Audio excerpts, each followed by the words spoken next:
24 hours and 17 minutes. That is how long Senator John Kennedy waited before walking to the Senate press gallery to deliver a statement about the shooting of Donald Trump, an event that happened at 6:43 p.m. yesterday evening when a gunman opened fire at a campaign event in Phoenix, striking Trump once in the upper left shoulder, triggering an 8-second police response that ended with the shooter neutralized and Trump rushed to Walter Reed Medical Center, where he remains under armed guard and observation. Kennedy could have spoken immediately. He could have released a statement through staff. He could have tweeted condemnation and prayers like dozens of other senators did within minutes of the news breaking. But Kennedy waited. He waited for facts. He waited for medical updates. He waited for law enforcement briefings. And when he finally walked to that podium at 6 p.m. today, exactly 24 hours after the shooting, what he said was not political rhetoric or partisan positioning. It was the most serious, most measured, most powerful condemnation of political violence delivered by any elected official in modern American history. Watch what happens when Kennedy begins speaking. Watch him set aside his typical Louisiana drawl and speak in short, clipped sentences that land like hammers. Watch him read the timeline of those 8 seconds when police went from crowd control to active shooter response. And watch him make clear that this is not about Trump, not about politics, not about left versus right. This is about a line that was crossed and can never be crossed again. You need to see this from the beginning because what happened yesterday is not just news. It is a turning point. And Kennedy's response in the last 24 hours proves that some moments demand silence first and words second. Let me set the scene for you. Senate Press Gallery, 6 p.m., exactly 24 hours after the shooting. Cameras had been set up since 4 p.m. because Kennedy's office announced he would make a statement but gave no preview of content. Reporters filled every chair. Networks carried it live. Kennedy walked to the podium at exactly 6 p.m., wearing a dark suit, no flag pin, no notes, just Kennedy and a microphone. His face showed no emotion. He looked directly at the cameras and began. At 6:43 p.m., yesterday evening, a gunman opened fire at a campaign event in Phoenix, Arizona. The target was former President Donald Trump. The shooter fired 3 rounds. 1 round struck Mr. Trump in the upper left shoulder. Secret Service agents immediately surrounded Mr. Trump and moved him to a secure vehicle. Local police engaged the shooter. The entire sequence from first shot to shooter neutralized lasted 8 seconds. Kennedy paused. The room was completely silent. 8 seconds. That is the time it took for law enforcement to go from routine security to preventing an assassination. In those 8 seconds, officers moved toward gunfire instead of away from it. In those 8 seconds, they identified the threat, engaged the target, and stopped him before he could fire again. In those 8 seconds, they saved a former president's life and likely saved dozens of others who were in the line of fire. He paused again. I want to be very clear about what happened yesterday. This was not a random act of violence. This was not a disturbed individual acting on impulse. This was a planned assassination attempt. The shooter brought a rifle. He positioned himself with a clear line of sight. He waited for his target, and he fired with intent to kill. The only reason he failed is because police were faster. If you have made it this far and this matters to you, subscribe now and hit the bell because what comes next is Kennedy breaking down the 8-second timeline in detail that proves how close this came to tragedy. Kennedy pulled a piece of paper from his jacket pocket. Let me walk you through what we know. At 6:42 p.m., the shooter, whose name I will not say because he does not deserve to be remembered, entered the secure perimeter of the event. He had a valid ticket. He passed through magnetometers. He was carrying no weapons at that time. Kennedy looked up from the paper. That means he obtained the rifle after entering the secure area. Investigators believe he retrieved it from a pre-positioned location inside the venue. That suggests pre-planning. That suggests reconnaissance. That suggests this was not impulse. He looked back at the paper. At 6:43 p.m. and 04 seconds, the shooter raised the rifle. A Phoenix police officer, whose name is being withheld for security reasons, observed the movement and immediately radioed alert. At 6:43 and 06 seconds, the first shot was fired. At 6:43 and 8 seconds, the second shot was fired. At 6:43 and 9 seconds, Mr. Trump was struck. At 6:43 and 11 seconds, Secret Service agents covered Mr. Trump. At 6:43 and 12 seconds, Phoenix police opened fire on the shooter. At 6:43 and 14 seconds, the shooter was hit and went down. Kennedy set, the paper on the podium. 8 seconds from first shot to threat eliminated. The officer who spotted the shooter reacted in 2 seconds. The officer who fired reacted in 3 seconds after visual confirmation. That is training. That is professionalism. That is heroism. Kennedy's voice got harder. But it should never have gotten that far. A man with intent to kill should not have been able to enter a venue, retrieve a weapon, and fire shots at a former president. Someone failed. Multiple people failed. And I am announcing today that I am requesting a full investigation by the Senate Homeland Security Committee into how this happened, who was responsible for security, and what failures allowed a weapon inside a secured perimeter. Drop a comment right now if you think this was preventable, because Kennedy is about to explain exactly how the weapon got inside and who is responsible. Kennedy pulled another document from his pocket. Here is what we know about the weapon. It was a Ruger AR-556 rifle, chambered in 5.56 NATO, semi-automatic, with a 10-round magazine. It was broken down into 3 pieces and hidden inside a maintenance closet 40 feet from where the shooter stood when he fired. The closet was within the secured area. That means the weapon was placed there before security sweeps, or it was placed there by someone with access after sweeps were completed. He looked up. Either scenario represents a catastrophic security failure. If the weapon was there before sweeps, that means sweeps were inadequate. If it was placed after sweeps, that means someone with insider access was complicit. Both possibilities are being investigated. Kennedy set the document down. Mr. Trump was struck by the second round fired. The round entered his upper left shoulder, missed major arteries by less than 2 inches, and exited through his back without striking bone. He was conscious when Secret Service moved him. He was conscious when he arrived at the hospital. He underwent surgery last night to repair tissue damage. As of this morning, he is listed in stable condition, conscious, and speaking with investigators. A reporter shouted a question about Trump's prognosis. Kennedy held up one hand. I will take questions, but let me finish.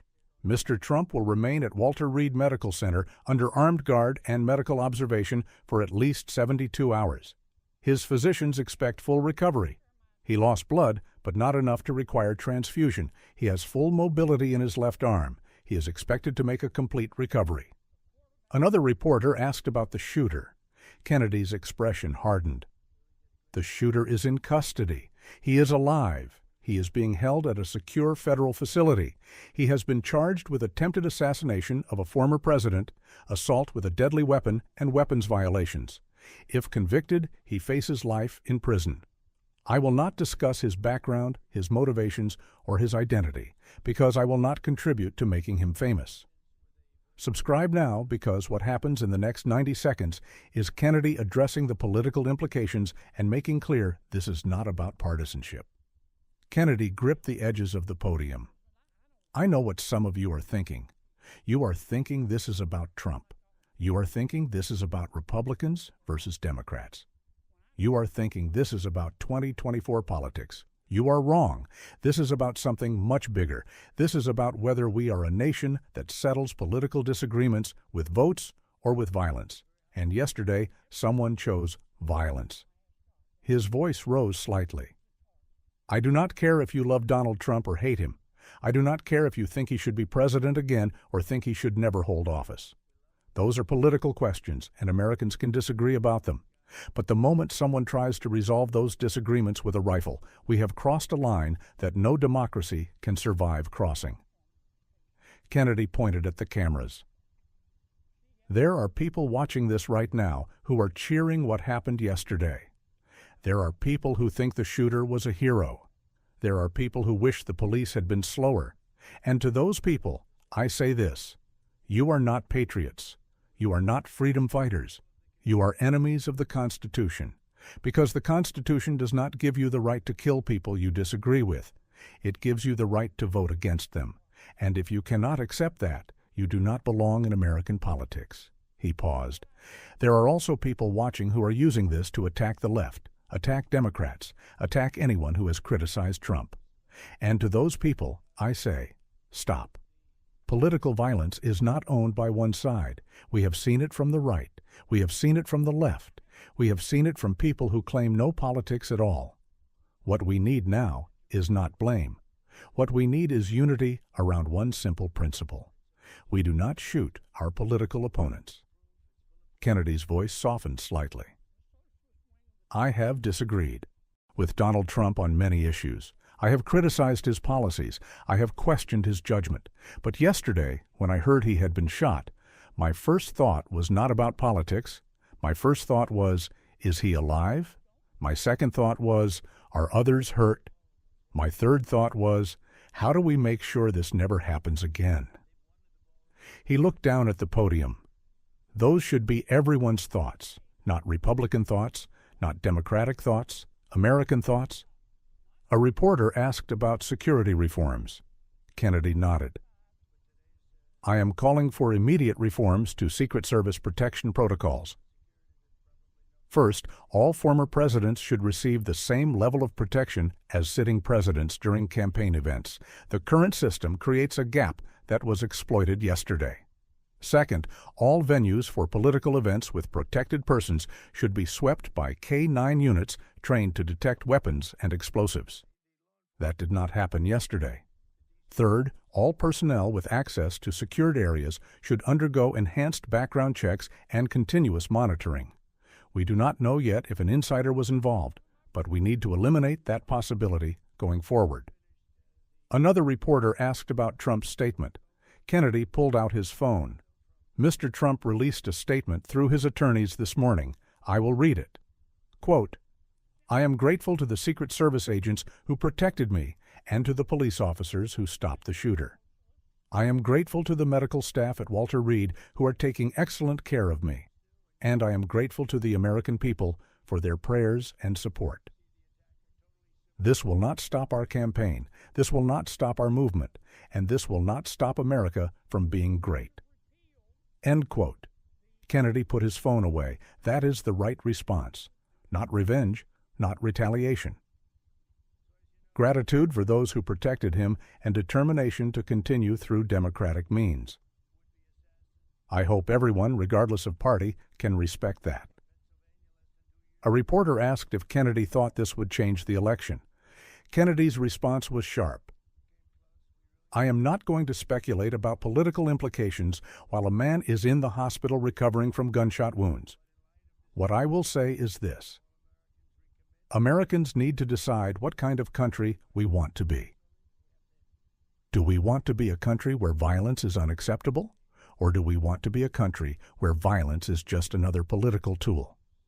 Because we cannot be both, and what happens in the next few days will tell us which one we choose. The final question came from a local reporter. Senator, what do you say to people who are scared? Kennedy took a breath. I say that fear is the goal. Whoever planned this attack wanted Americans to be afraid. They wanted us to think that political violence is now normal. They wanted us to retreat from public life, from political engagement, from the basic act of showing up to support candidates we believe in.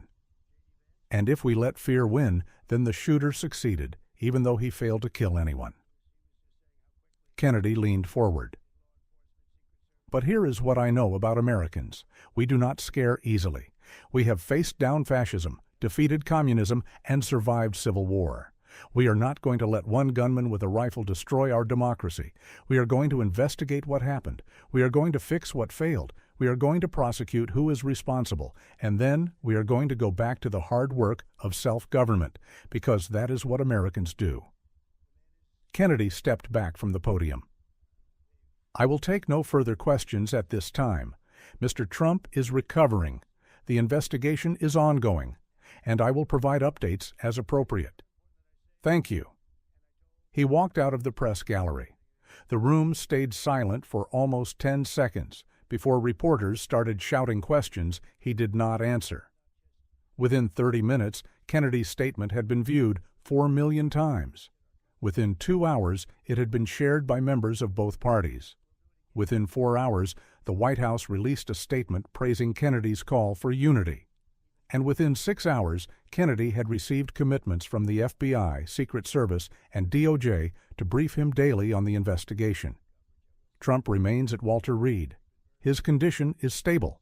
Doctors expect him to be discharged within 48 hours. The shooter remains in federal custody.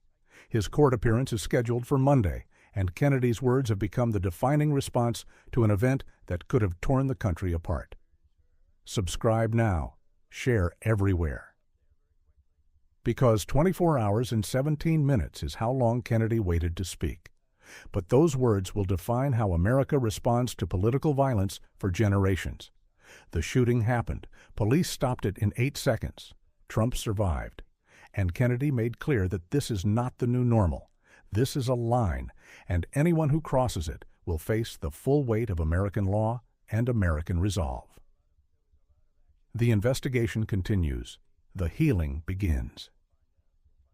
And Kennedy's statement stands as proof that in moments of crisis, leadership